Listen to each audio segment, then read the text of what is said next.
এখানে 1 কিলো কই মাছ প্রথমে ভালো করে ধুয়ে নিয়েছি।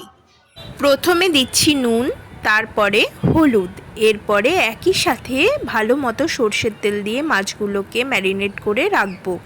কড়াইতে সর্ষের তেল ভালো মতো গরম হলে মাছগুলো আলতো হাতে হালকা দুপিট ভেজে তুলে রাখবো। তেলে দিয়ে দেব কালো জিরে, এরপর পেঁয়াজ, রসুন এবং গোটা কাঁচা লঙ্কা। এরপরে অ্যাড করলাম আদা রসুন লঙ্কা বাটা এবং সর্ষে পোস্ত বাটা। এরপরে নুন হলুদ অ্যাড করে মিক্সি ধোয়া জল দিয়ে খানিকক্ষণ কষিয়ে নেওয়ার পরে যখন তেলটা ছেড়ে আসবে একটু মিষ্টি মিশিয়ে নিয়ে আমরা জল ঢেলে দেব।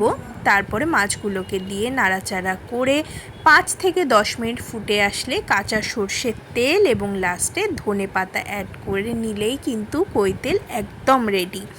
খেতে তো দুর্দান্ত লাগছিল, তোমরা দেখেই বুঝতে পারছো কতটা টেস্টি হয়েছে।